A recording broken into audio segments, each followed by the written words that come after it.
ओम नमो भगवते वासुदेवाय नमः। नमस्कार दोस्तों, स्वागत है आप सभी का हमारे यूट्यूब चैनल पावरफुल हिंदू धर्म में। आज हम आप सभी को श्री कार्तिक महात्म्य में कथा अध्याय 4 का रसपान कराएंगे। आइए रसपान कीजिए कथा अध्याय 4 का।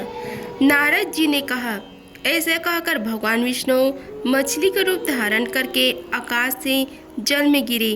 उस समय विंध्याचल पर्वत पर तप कर रहे महर्षि कश्यप अपने अंजलि में जल लेकर खड़े थे। भगवान उनकी अंजलि में जा गिरे। महर्षि कश्यप ने दया करके उसे अपने कमंडल में रख लिया।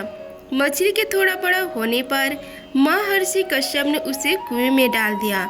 जब वह मछली कुएं भी में न समा सकी तो उन्होंने उसे तालाब में डाल दिया। जब वह तालाब भी न आ सकी तो उन्होंने उसे समुद्र में डाल दिया। वह मछली वहाँ भी बढ़ने लगी। फिर मत्स्य रूपी भगवान विष्णु ने इस शंखसूर का वध किया और शंखसूर को हाथ में लेकर बद्री वन में आ गए। वहाँ उन्होंने संपूर्ण ऋषियों को बुलाकर इस प्रकार आदेश दिया, हे मुनीश्वरों, तुम जल के भीतर बिखरे हुए वेद मंत्रों की खोज करो और जितनी जल्दी हो सके उन्हें सागर के जल से बाहर निकाल लाओ। तब तक मैं देवताओं के साथ प्रयाग में ठहरता हूँ। जब उन तपोबल संपन्न महर्षियों ने यज्ञ और बीजों से ही संपूर्ण वेद मंत्रों का उद्धार किया, उनमें से जितने मंत्र जिस ऋषि ने उपलब्ध किए वही उन बीज मंत्रों का उस दिन से ऋषि माना जाने लगा। तदंतर सब ऋषि एकत्र होकर प्रयाग में गए। वहाँ उन्होंने ब्रह्म जी सहित भगवान विष्णु को उपलब्ध हुए सभी वेद मंत्र को समर्पित कर दिए। सब वेदों को पाकर ब्रह्म जी बहुत प्रसन्न हुए। उन्होंने देवताओं और ऋषियों के साथ प्रयाग में अश्वमेध यज्ञ किया। यज्ञ समाप्त होने पर सब देवताओं ने भगवान से निवेदन किया कि हे देवादिदेव जगन्नाथ, इस स्थान पर ब्रह्म जी ने खोए हुए वेदों को पुनः प्राप्त किया है और हमने भी यहाँ आपके प्रसाद से यज्ञ भाग पाए हैं। अतः यह स्थान पृथ्वी पर सबसे श्रेष्ठ, पूर्ण की वृद्धि कराने वाला एवं भोग तथा मोक्ष प्रदान कराने वाला हो।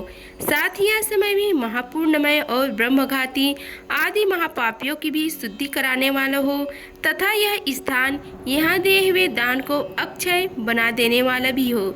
यह वर हमें दीजिए। भगवान श्री हरि विष्णु बोले, हे देवताओं, तुमने जो कुछ कहा है वह मुझे स्वीकार है। तुम्हारी इच्छा पूर्ण हो। आज से यह स्थान ब्रह्म क्षेत्र के नाम से प्रसिद्ध होगा। सूर्यवंश में उत्पन्न राजा भागीरथ यह गंगा को ले आएंगे और वह यहाँ सूर्य कन्या यमुना से मिलेगी। ब्रह्म जी और तुम सब देवता मेरे साथ यहाँ निवास करो। आज से यह तीर्थराज के नाम से भी विख्यात होगा। तीर्थराज के दर्शन से तत्काल सब पाप नष्ट हो जाएंगे। जब सूर्य मकर राशि में स्थित होंगे उस समय यह स्नान करने वाले मनुष्य के सब पापों का यह तीर्थ नाश करेगा। यह काल भी मनुष्य के लिए सदा महान पुण्य फल देने वाला होगा। माघ में सूर्य की मकर राशि में स्थित होने पर यहाँ स्नान करने से सालोक्य आदि फल प्राप्त होंगे। देवादिदेव भगवान विष्णु देवताओं से ऐसा कहकर ब्रह्म जी के साथ वहीं अंतर्ध्यान हो गए। तत्पश्चात इंद्र आदि देवता भी अपने अंश से प्रयाग में रहते हुए वहां से अंतर्ध्यान हो गए। जो मनुष्य कार्तिक में तुलसी जी के जड़ के समीप श्री हरि का पूजन करता है वह इस लोक में संपूर्ण भोगों का उपयोग करके अंत में वैकुंठ धाम को प्राप्त हो जाता है। अब हम आप सभी को कार्तिक मास में तुलसी माता के पास दीप जलाने की महत्व पूजा विधि के बारे में आप सभी को बतलाते हैं। कार्तिक मास में सनातन धर्म में बेहद अहम माना गया है, जिसमें स्नान, दान और पूजा की महत्वपूर्ण विधियाँ होती हैं। इस महीने तुलसी पूजन के भी खास महत्व है, क्योंकि मान्यता है कि तुलसी पौराणिक दृष्टि से माँ लक्ष्मी के वास के समान है। कार्तिक पूर्णिमा के दिन विधि के अनुसार तुलसी पूजा करने से देवी लक्ष्मी प्रसन्न होती है। सनातन धर्म में कार्तिक माह का विशेष महत्व है, जिसे भगवान विष्णु को समर्पण के रूप में माना जाता है। इस माह में विभिन्न पर्व और व्रत भी मनाए जाते हैं। तुलसी पूजा का खास महत्व है, क्योंकि मान्यता है कि भगवान विष्णु तुलसी के हृदय में शालिग्राम के रूप में निवास करते हैं। इस वजह से भगवान विष्णु पर तुलसी अर्चना और दीपदान का विशेष महत्व है। अब हम आप सभी को कार्तिक मास में किए जाने वाले कुछ उपाय के बारे में बताते हैं। कार्तिक मास में धार्मिक क्रियाओं के लिए ब्रह्म मुहूर्त में उठकर अनुष्ठान करना महत्वपूर्ण होता है। इस महीने में सूर्य देवता और तुलसी के पौधों को जल चढ़ाने के विशेष महत्व है। तुलसी पूजा के समय तुलसी के पौधों की ध्यानपूर्वक पूजा करनी चाहिए, जिसमें शालिग्राम और दक्षिणावर्ती संघ भी शामिल होते हैं। उन्हें नियमों के मुताबिक जल देना, देसी घी या तिल के तेल से दीप जलाना, पूजा की परिक्रमा करना चाहिए। ऐसा मान्यता है कि भगवान विष्णु तुलसी के हृदय में शालिग्राम के रूप में निवास करते हैं। इस वजह से भगवान विष्णु पर तुलसी पूजा का विशेष महत्व है। कार्तिक मास में तुलसी के पौधे को खाने से शारीरिक स्वास्थ्य को लाभ पहुंचाता है। तुलसी माला को गले में धारण करना, तुलसी की मिट्टी का तिलक माथे पर लगाना और तुलसी के पौधों की वन को लगाना भी अच्छा होता है। कार्तिक मास में तुलसी की पूजा करने और तुलसी के पौधे को बढ़ावा देने से घर में धर्म, अर्थ, काम और मोक्ष की प्राप्ति होती है। शारद पूर्णिमा से शुरू होकर कार्तिक पूर्णिमा तक चलने वाली कार्तिक मास में प्रभु नाम की सिमरन की विशेष महत्व है। शास्त्रों के अनुसार इस महीने देवता मनुष्य के पास हो जाते हैं। इस महीने किए हुए स्नान, दान, भोजन, व्रत, स्वर्ण, चांदी, भूमि एवं वस्त्र दान को देवता विधि पूर्वक ग्रहण करते हैं। भगवान के उद्देश्य से मनुष्य जो कुछ कार्तिक मास में दान देता है उसे वह अक्षय रूप में प्राप्त करता है। इस मास को शास्त्रों में अति पुण्य देने वाला मास कहा गया है। इस माह में गंगा स्नान करने से करोड़ों जन्म के पाप धुल जाते हैं। आइए जानते हैं कार्तिक मास श्री हरि भगवान विष्णु को क्यों प्रिय है। भगवान विष्णु को कार्तिक का महीना अति प्रिय है। मनुष्य योनि दुर्लभ है, इसलिए मनुष्य कार्तिक महीने में शुभ कर्म करे। इस माह में भगवान की निमित्त जो भी कार्य एवं दान पुण्य कभी भी निष्फल नहीं हो जाते। तुलसी पूजन एवं दीपदान का विशेष महत्व के बारे में आप सभी को बतलाते हैं। कार्तिक मास में तुलसी पूजन एवं दीपदान का विशेष महत्व है। स्वयं दीपदान करें या दूसरों के जलते हुए दीपक की रक्षा करने से, तुलसी को भगवत स्वरूप मानकर उसका पूजन करने से भगवान का साक्षात्कार एवं मोक्ष पद प्राप्त करता है। इस माह में प्रभु सिमरन करने के लिए विभिन्न मंदिरों में प्रभात फेरियां भी निकाली जाती हैं। कार्तिक मास में दीप का विशेष महत्व है। कार्तिक मास में आकाश मंडल का सबसे बड़ा प्रकाशक ग्रह सूर्य अपनी नीच राशि तुला की ओर गमन करता है, जिससे जीवन में जड़ता तथा अंधकार की वृद्धि होती है। इसलिए इस पूरे मास दीपक के प्रकाश, जप, दान तथा स्नान का विशेष महत्व रहता है। ये सब करने से जातक पर लक्ष्मी नारायण की कृपा होती है। शारद पूर्णिमा से कार्तिक पूर्णिमा में दीप दान का विशेष महत्व है। कहते हैं कि दीप प्रज्वलित करने से लक्ष्मी माँ तथा सभी देवी देवताओं प्रसन्न होकर आशीर्वाद देते हैं। जल शयन कक्षा, तुलसी तथा मंदिर में दीपदान लगाना सौभाग्य तथा लक्ष्मी की वृद्धि में परम सहायक होता है। कहते हैं कि शाम और सुबह सूर्य के अभाव में जहाँ दीपक का प्रकाश होता है वहाँ देवताओं का वास होता है। तुलसी और दीपदान का महात्मा योग निद्रा से जगाते हैं श्री हरि भगवान विष्णु को। भगवान विष्णु की योग निद्रा से जागरण से प्रसन्न होकर समस्त देवी देवताओं ने लक्ष्मी नारायण की महा आरती करके दीप प्रज्वलित किए। यह दिन देवताओं की दीपावली है, अतः इस दिन दीपदान वह व्रत पूजा आदि करके हम भी देवों की दीपावली में शामिल होते हैं, ताकि हम अपने भीतर देवत्व धारण कर सकें, अर्थात सद्गुणों को अपने अंदर समावित कर सकें, नर से नारायण बन सके। देवों की दीपावली हमें असुरी प्रवृत्ति अर्थात दुर्गुणों को त्याग कर सद्गुणों को धारण करने के लिए प्रेरित करती है। तुलसी भगवान विष्णु को परम प्रिय है।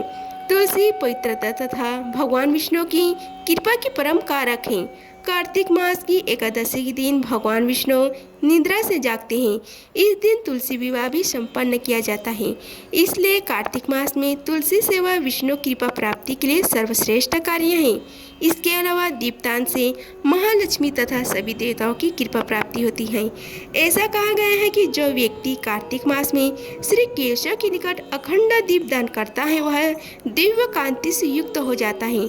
जो लोग कार्तिक मास में श्री हरि के मंदिर में दूसरे रखे दीपों को प्रज्वलित करते हैं उन्हें नर्क नहीं भोगना पड़ता। ऐसा कहा जाता है कि एक चूहे ने कार्तिक मास में दूसरों के रखे दीप को प्रज्वलित करके दुर्लभ मनुष्य जन्म लाभ लिया था। समुद्र सहित पृथ्वी दान और बछड़ों सहित दुग्धवती करोड़ों गायों को दान का फल विष्णु मंदिर के ऊपर शिखर दीप दान करने के 16वें अंश के 1 अंश के बराबर भी नहीं है। शिखर या हरि मंदिर में दीप दान करने से सतकुल का उद्धार होता है। जो व्यक्ति भक्ति सहित कार्तिक मास में केवल मात्रा ज्योति दीप्ति विष्णु मंदिर के दर्शन करते हैं, उन्हें कुल में कोई नरकीय नहीं होता। देवघर भी विष्णु के गृह में दीपदान करने वाले मनुष्य के संग की कामना करते हैं। कार्तिक मास में खेल खेल में ही सही विष्णु के मंदिर को दीपों से आलोकित करने पर उसे धन यश कीर्ति लाभ होती है और 7 कुल पवित्र हो जाते हैं। मिट्टी के दीपक में घी तिल के तेल डालकर कार्तिक पूर्णिमा तक दीप प्रज्वलित करें, इससे अवश्य लाभ होगा। कार्तिक मास में दीपदान कैसे करना चाहिए उसके बारे में आप सभी को बताते हैं। कार्तिक मास में दीपदान करने के भी नियम है। दीपदान किसी नदी में, किसी मंदिर में, पीपल चौराहा, किसी दुर्गम स्थान आदि में करना चाहिए। भगवान विष्णु को ध्यान में रखकर किसी स्थान पर दीप जलाना ही दीपदान कहलाता है। दीप का दान आशाएं अंधकार मिटाकर उजाले के आगमन से है। मंदिरों में दीपदान अधिक किया जाते हैं। दीपदान क्या होता है, कैसे करते हैं और क्या है इसके लाभ, उसके बारे में आप सभी को बतलाते हैं। दीपदान के बारे में सभी ने सुना होगा, परंतु कम लोग ही जानते होंगे कि दीपदान क्या है, कैसे करें दीपदान और क्या है दीपदान करने के लाभ। आइए आप सभी को इसके संबंध में बतलाते हैं। दीपदान का करना या दीप को जलाकर उसे उचित स्थान पर रखना दीपदान कहलाता है। किसी दीपक को जलाकर देव स्थान पर रखकर आना या उन्हें नदी में प्रवाहित करना दीपदान कहलाता है।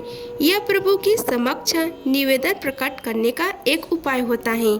देव मंदिर में दीपदान करते हैं, विद्वान ब्राह्मण के घर में करते हैं दीपदान, नदी के किनारे या नदी के पास भी दीपदान करते हैं। दुर्गम स्थान अथवा भूमि धान के ऊपर भी दीपदान करते हैं। किसी मिट्टी के दिए में तेल डालकर उसे मंदिर में ले जाकर जल जलाकर उसमें वहां पर रखा जाए। दीपों की संख्या और बत्तियां विशेष समय अनुसार और मनोकामना अनुसार तय होती हैं। आटे के छोटे से दीपक बनाकर उसमें थोड़ा सा तेल डालकर पतीली सी रूई की बाती जलाकर उसे पीपल या बड़ के पत्ते पर रखकर नदी में प्रवाहित किया जाता है। देव मंदिर में दीपक को सीधा भूमि पर नहीं रखते, उसे सप्तधान या चावल के ऊपर ही रखते हैं। भूमि पर रखने से भूमि को आघात लगता है। सभी स्नान पर्व और व्रत के समय दीपदान करते हैं। नरक चतुर्थी और यम द्वितीया के दिन दीपदान करते हैं। अमावस्या या पूर्णिमा के दिन भी दीपदान करते हैं। दुर्गम स्थान अथवा भूमि पर दीपदान करने से व्यक्ति नर्क जाने से बच जाता है। पद्म पुराण के उत्तरखंड में स्वयं महादेव कार्तिकेय को दीपावली कार्तिक कृष्ण पक्ष के 5 दिन में दीपदान का विशेष महत्व बताते हैं। कृष्ण पक्ष विशेषण पुत्रम पंचदिनी च विष्णयानि तेषु यो दते दीपम स अक्षमाय प्रियात, अर्थात कृष्ण पक्ष में रमा एकादशी से दीपावली तक 5 दिन बड़े पवित्र हैं। उनमें जो भी दान किया जाता है वह सब अक्षय और संपूर्ण कामनाओं को पूर्ण करने वाला होता है। अकाल मृत्यु से बचने के लिए करते हैं दीपदान। अपने मृतकों की संगति के लिए दीपदान भी किया जाता है। लक्ष्मी माता और भगवान श्री विष्णु को प्रसन्न करने के लिए दीपदान किया जाता है। यम शनि राहु और केतु के बुरे प्रभाव से बचने के लिए इस दिन दीपदान करना अति लाभदायक होता है। सभी तरह के आला बला गृह कलह और संकटों से बचने के लिए भी दीपदान किया जाता है। जीवन से अंधकार मिटे और प्रकाश आए, इसलिए भी दीपदान किया जाता है। मोक्ष प्राप्ति के लिए भी दीपदान किया जाता है।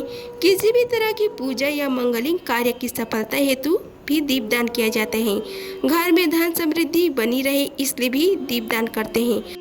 कार्तिक माह में भगवान विष्णु या उसके अवतारों के समक्ष दीपदान करने से समस्त यज्ञों तीर्थों और दानों का फल प्राप्त होता है।